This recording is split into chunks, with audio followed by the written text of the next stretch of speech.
Hello, good afternoon my YouTube family. कैसे हैं आप सब? मेरे चैनल पर आप सभी का स्वागत करती हूँ। बहुत बहुत स्वागत है आप सबका। थैंक यू सो मच मुझे मेरे चैनल को इतना प्यार देने के लिए। Thank you so much. अच्छा चल रहा है सब, बस आप सबके साथ की वजह से, आपके मोटिवेशन और प्यार की वजह से सब लोग आगे निकल रहे हैं धीरे धीरे अपनी मंजिल की ओर। तो इसी तरह चलते रहिएगा। और साथ ही मुझे एक बहुत ज़रूरी बात डिस्कस करनी है, वो ये है कि सब ना उगते उगते हुए सूरज को ना सभी सलाम करते हैं। ये बात आपने किताबों में पढ़ी होगी, आपने ये बात कहीं कहीं पे भी चर्चा में आई सुनी होगी कि यार देखो, उगते सूरज को ना सभी सलाम करते हैं। और जो इंसान संघर्ष करता है, बहुत ही संघर्षों से जीवन गुजरता है जिसका, और वो अगर उसे कामयाबी नहीं मिलती ना तो उसे कोई नहीं पूछता, कोई नहीं पूछता, कोई ये नहीं, बस उसे फेलियर समझ लिया जाता है। उसे ना ये कोई नहीं कहता कि इसने संघर्ष किया है, इसने बहुत प्रयास किया है। भाई 100% इसने कोशिश की है लेकिन सफलता नहीं मिली, भाग्य की बात है। हो सकता है कई बार सफलता नहीं भी मिलती, तो कोई इस चीज को नहीं देखता। बस उगते सूरज को ना सभी सलाम करते हैं, और उसके पीछे कितनी प्रताड़ना होती है, कितने ताने होते हैं, कितनी परिस्थितियां होती हैं, कितना मुश्किल से जब सूरज उगता है तो कितनी परिस्थितियां, कितनी ही तकलीफें पार करके वो वापस अपने स्थान पर आता है अगले दिन तक, रात को ख़त्म करने के लिए। उसी तरह एक इंसान का जीवन भी होता है कि इंसान क्या क्या सह कर कामयाबी हासिल करता है, ये कोई नहीं देखता। बस कामयाबी मिल गई तो आधे से ज़्यादा लोग तो उसे गिराने में, उसे टारगेट करने में लग जाते हैं, और आधे लोग मतलब ये सोचते रह जाते हैं इसको कैसे कामयाबी मिली, हमें नहीं मिली। तो बहुत ही बड़ा विषय है ये।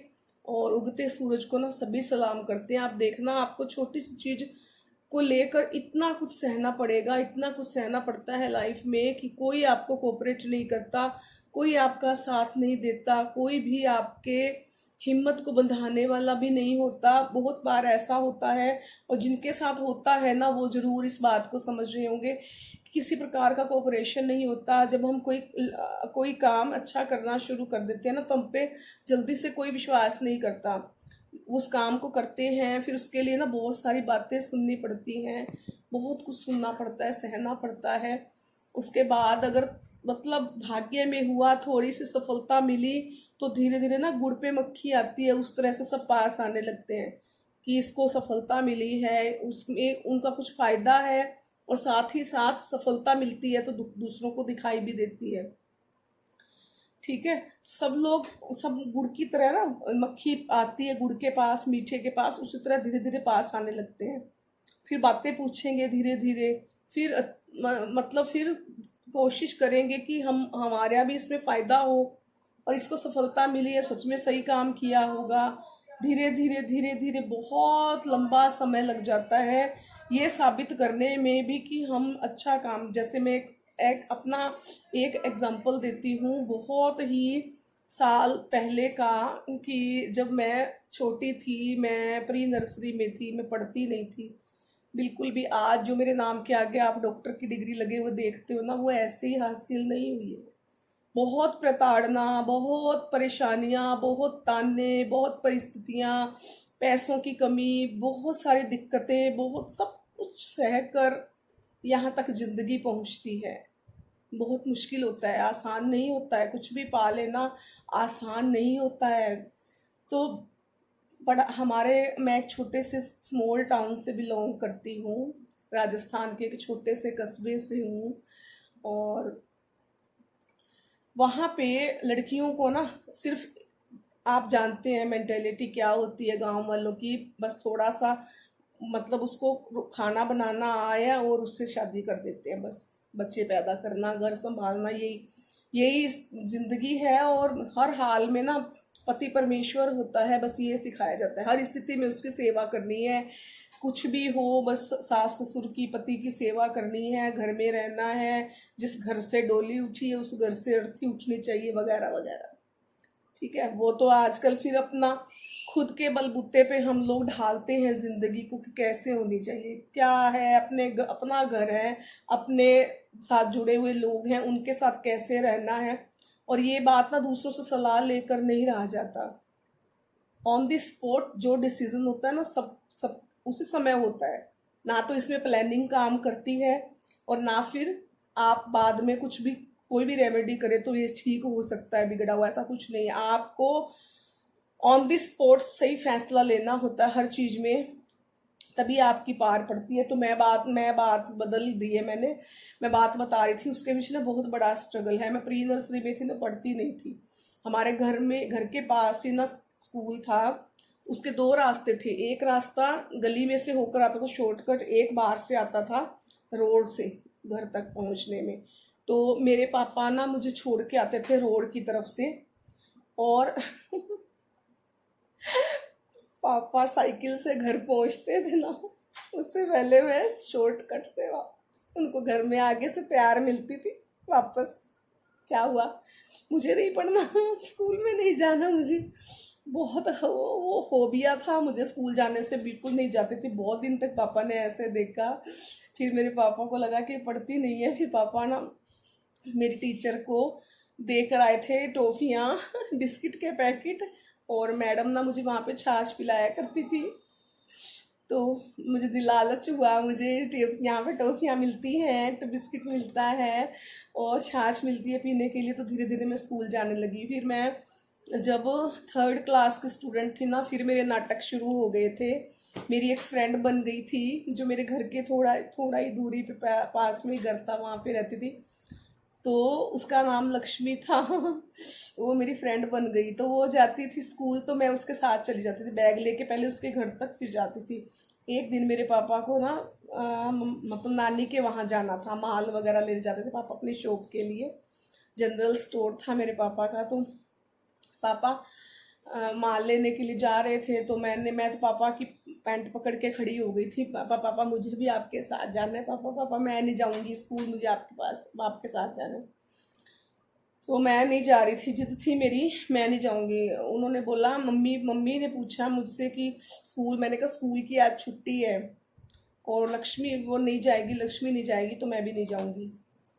तो देखो, वही है, मैं कोई वो नहीं बना रही हूँ स्टोरी। जिस बात ने मेरी जिंदगी बदल दी, जिस बात ने मुझे पीएचडी की डिग्री तक पहुंचा दिया, अब उस घटना का वर्णन करने जा रही हूँ। तो मेरे मौसा और मेरे ताया जी लगते थे। वो मतलब एक ही पापा और मतलब मौसा पापा और ताया जी भाई थे, मम्मी और मौसी बहनें थी। तो इस तरह वो मेरे ताया जी भी लगते थे, मौसा भी लगते थे। तो उन्होंने आके पूछा मम्मी को कि क्या हुआ गुड़िया। मम्मी को मतलब अपनी बेटी की तरह समझते थे, साली को। तो कहते क्या हुआ गुड़िया। मम्मी ने बता दिया। मम्मी ने कहा भाई ये जा रहे हैं तो साथ में जा रही है, ये स्कूल नहीं जाएगी। क्यों नहीं जा रही स्कूल। मैंने कहा स्कूल लक्ष्मी नहीं जा रही। तो मेरे मौसा जी ने कहा लक्ष्मी जाए ना जाए, विष्णु जरूर जाएगा। तो मौसा जी ने ना कहा मम्मी को कि इसको स्कूल भेजना है। मम्मी ने बोला हाँ जी इसको भेजना है। तो मेरे मौसा जी ने मुझे यहाँ से पकड़ा और अपने खिड़की के पार ले गए दूसरी तरफ अपने घर में। और मम्मी बिल्कुल खौफ में थी, मम्मी डर गई कि इसको मारेंगे। वही हुआ, मुझे मारा, पीट एक थप्पड़ लगाया मुझे जोर से।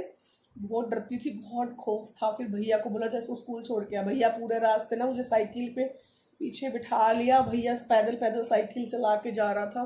भैया मुझे एक थप्पड़ इधर, एक इधर, एक इधर, एक इधर मारता हुआ ले गया कि आगे से कहेगी मैं स्कूल नहीं जाऊंगी। मैंने कहा नहीं। मुझे ऐसी लगन लगी सच में, मैंने कभी स्कूल ना जाने का कभी नहीं बोला, मैं पढ़ती गई। फिर मुझे 6th में आके इतनी अड़चने अड़ाई गई कि इतना परेशान किया गया, नहीं इसको पढ़ाना नहीं है। मतलब उस समय 6 पढ़ाना मतलब उनको ये था तो थोड़ा सा तो पढ़े, थोड़ा सा पढ़ने के बाद तो शादी कर देते हैं। तो उनको लगा, और 6 पढ़ने तक उनका साथ था। फिर उन्होंने सोचा कि अब इसकी शादी कर देनी है तो पढ़ा लिखा लड़का नहीं मिलेगा वगैरह, जो भी उनकी मेंटेलिटी थी। तो बहुत स्ट्रगल किया, बहुत स्ट्रगल किया। कभी भी विश्वास नहीं हुआ करवा पाई मैं उन्हें कि पढ़ना होता है लड़कियों को। हाँ, जिस दिन भी मतलब वो चले गए थे, फिर वो संन्यास लेके चले गए थे। उसके बाद मेरे छोटे ताऊ जी थे, फिर उनका राज शुरू हो गया था घर में कि नहीं करना है, नहीं पढ़ाना है। पापा भी कहते थे कि नहीं इसको नहीं कराना। मतलब उनका था इरादा कि सिर पे चुन्नियाँ लेके ना ऐसे और फिर स्कूल जाए, घर में भी सिर पे चुन्नी। मतलब मम्मी को ऐसा बिल्कुल बर्दाश्त नहीं था, क्योंकि मम्मी तो शहर की थी। मम्मी को बिल्कुल अच्छा नहीं लगा था कि इस तरह से बच्चियों को दबाव में रखा जाए, फिर उनकी शादियां भी करनी है, अनपढ़ तो नहीं है ये। मतलब हर कदम पे, हर क्लास में इस तरह मैं स्ट्रगल कर करके आगे पढ़ती रही। फिर जब जिस दिन मेरा बीएड में सिलेक्शन हुआ ना, उस दिन मैं अपने ताऊ जी को विश्वास दिला पाई थी कि सच में हाँ मैंने मेहनत की है, मैंने तैयारी की है, मैं आगे बढ़ रही हूँ। तो उस दिन उन्होंने कहा था आज मंदिर में ना तू मिठाई लेकर नहीं जाएगी, मैं प्रसाद चढ़ाऊँगा। मेरी भतीजी ने ना मेरा सारी जगह, मतलब पूरे जो जितना भी हमारा गांव था सब में एक नाम रोशन कर दिया है। सब ने आकर मुझे बधाइयाँ दी है, आपकी भतीजी का बीएड में सिलेक्शन हो गया है। इस तरह करके मैंने स्ट्रगल की। मतलब यही बता रही थी कि उसके पीछे क्या रहा, लेकिन टारगेट करने वालों ने मुझे किया कि इसको कैसे पीछे छोड़े, परास्त करे, इसका बीएड में कैसे हो गया। फिर जहाँ पे मुझे ट्रेनिंग करनी थी उस घर में 1 साल तक मुझे प्रताड़ित किया गया। मैं नाम नहीं लेना चाहती सोशल मीडिया पे कि मैं कहाँ रुकी थी। बहुत बहुत जुल्म ढाए गए थे मुझ पे, अत्याचार किए गए थे, मटके तोड़े गए थे, ट्यूबलाइटें तोड़ी गई थी। बहुत परेशान कि 10 महीने ही मैं वहाँ मुश्किल से रह पाई थी ट्रेनिंग के लिए। उसके बाद मुझे फिर वापस अप डाउन करके ही बीएड पूरी करनी पड़ी। तो लेकिन सबको बस इतना दिखा था कि मेरा बीएड हो गया है, इसका कंप्लीट नहीं होना चाहिए, टारगेट हुआ, कुछ लोगों ने किया मुझे।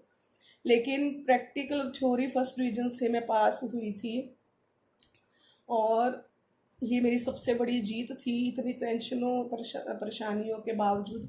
उसके बाद पीएचडी वो की है मैंने शादी के बाद। तो बहुत सारी परिस्थितियां ऐसी रहती हैं कि कैसे की होगी 2-2 बच्चों के साथ, इतनी जॉइंट फैमिली के साथ। आप समझ सकते हैं एक फीमेल के लिए सारी रिस्पॉन्सिबिलिटीज, कूड़ा फेंकने तक से लेकर अपने बच्चे संभालने तक से लेकर रसोई संभालने तक लेकर, सब्जी वाला आ रहा है सब्जी लेना मुझे है। घर में दूसरे लोग भी थे लेकिन कोऑपरेशन नहीं था, पर मना नहीं थे पढ़ने के लिए, बट किसी तरह का कोई कोऑपरेशन नहीं था। बातें बनाने वाले भी बहुत थे कि सारा दिन पढ़ाई पढ़ाई पढ़ाई पढ़ाई। नेट के एग्ज़ाम दे रही थी, लेकिन हस्बैंड का साथ रहा था हमेशा मेरी पढ़ाई को लेकर, हमेशा। और आज वो इसीलिए थोड़ा सा उनको लगता है कि अपनी पढ़ाई का जो काम है ना वो ही होना चाहिए, बस बस उनको और कुछ प्रॉब्लम नहीं है मेरे किसी भी चीज़ से, चैनल से या कुछ भी। बस उनको लगता है कि स्टडी के लिए बनवाया गया तो स्टडी का ही काम, मतलब पढ़ाई, मतलब जो टीचिंग का ही काम इस पे होना चाहिए था। लेकिन मुझे बस उसकी भी स्टोरी बताऊंगी, बहुत लंबी है, क्यों छोड़ दिया, क्या हुआ। तो पीएचडी के पीछे भी मेरे 8 साल लगे हैं मेरी ज़िंदगी के। उसके लिए भी मुझे टारगेट किया बहुत लोगों ने, पीछे छोड़ा, जेलसी की मुझसे, बहुत कुछ था बस। लेकिन कैसे हुई कंप्लीट, वाइवा हुआ, सब कुछ हुआ। बस वही है कि उगते सूरज को ना सब सलाम करते हैं, और जो पीछे छूट गया ना, मतलब क्या हुआ, उसके पीछे क्या परिस्थितियां रही हैं वो कोई नहीं देखता। ठीक यही बात ना चैनल के लिए भी लागू होती है, जिसके लिए मैंने ये बात बताई है। ये तो एक उदाहरण था, ऐसे लाखों उदाहरण हमारी जिंदगी में भरे रहते हैं। तो ऐसे चैनल को लेके ना पल पल पल पल तड़पी हूँ मैं अपने चैनल को जिंदा रखने के लिए। हर रोज परेशान होती हूँ, हर रोज डिमोटिवेट होती हूँ, हर रोज मुझे लगता है चैनल बंद कर दूँ, वायरल नहीं हो रहा, हर रोज ऐसा लगता है। बहुत दुख उठाते हूँ क्योंकि बच्चे पढ़ते नहीं है, तो वाईफाई का कनेक्शन कट हो जाता है, जिससे मुझे वीडियो अपलोड करने में बहुत दिक्कत आती है। क्योंकि मेरे फ़ोन में ना जियो की सिम है, तो मेरे घर में नेटवर्क नहीं आता है, बंद रहता है। तो बहुत दिक्कतों का, मतलब हर महीने बाद मुझे दिक्कत का सामना करना पड़ता है। कभी मायके चली जाती हूँ तो वहाँ पे भी अकेली हो जाती हूँ, वहाँ पे बहुत मुश्किल होता है। लेकिन वीडियो ज़रूर बना, मैंने कभी छोड़ा नहीं है अपना काम। और बच्चे भी, बड़े बेटे को भी ऐसे लगता था कि फालतू काम है, कुछ नहीं है, कुछ बताने लगती, कुछ शेयर करती तो सुनता नहीं था। हस्बैंड को भी अभी तक ये लगता है कि कुछ नहीं है, ये मनोटंकी है, कुछ नहीं है काम, मतलब मना नहीं करते, बस उनको ना अच्छा नहीं लगता कि मैं, वो मेरे साथ आ जाए या कभी वीडियो बनवा दे मेरे साथ। हाँ, या कोई बोल देते हैं कोई शादी पार्टी में जाके तो अपना वीडियो बना ले, लेकिन कभी मतलब बोल भी देते हैं कि है ये क्या है, मुझे नहीं देखना, कोई काम की चीज़ सुना करो, ये वो जो भी है मतलब। पर मना नहीं करते मुझे, ऐसा कुछ नहीं, मुझे गुस्सा नहीं करते कि मत बनाओ, बस खुद नहीं इन्वॉल्व नहीं होना चाहते कि उनको भी लगता है कि कुछ नहीं है, मेरी जॉब के सामने ये काम कुछ नहीं है मतलब। लेकिन बहुत कुछ झेला है मैंने इस चैनल को जिंदा रखने के लिए। तो मैं ये बताना चाह रही हूँ कि 2-4 दिन से अगर कोई वीडियो वायरल हो रही होती ना, तो सब गुड़ गुड़ पे ना आती है ना मक्खियाँ, ऐसे धीरे धीरे धीरे धीरे पास अभी किसी को बताते नहीं है हम, कोई सफलता मिलेगी तो देख उसके बाद देखेंगे, अभी कुछ नहीं है। तो बच्चे भी ना, जो बात नहीं सुनता, अगर थोड़ा सा उससे पता चल जाए ना कि सफलता मिल मिल रही है या कुछ कुछ अच्छा होने वाला है, तो फिर उस उगते सूरज को ना सभी सलाम कर रहे हैं, भाई आपका तो सिस्टम है, आपका तो सही चल रहा है, आपका तो सिस्टम है। तो दुनिया है ये, इस दुनिया को ना हम कुछ नहीं कर सकते, बस उगता है ना, जब जब सफलता मिलती है बस उसको सैल्यूट कर देते हैं सब। उसके पीछे क्या रहा होता है कोई नहीं जानता, सबका स्ट्रगल होता है। मैं ये नहीं कहती मैं अकेली कर रही हूँ, सबका अलग अलग तरह का होता है। कोई फाइनेंशियली प्रॉब्लम झेलता है, कोई कोई घर वालों की लड़ाई झगड़े झेलता है, कोई दिक्कतों से गुजर के कैसे करता है काम, सबके साथ स्ट्रगल है किसी न किसी तरह का। बहुत खुशकिस्मत हैं लोग जिनके साथ पूरी फैमिली उन्हें वीडियो बनवाने में लगी हुई है, उनके साथ चलते हैं, उन्हें कोऑपरेट करते हैं, उनकी तारीफ करते हैं, उन्हें प्यार देते हैं, उन्हें आगे बढ़ने में उनकी मदद करते हैं।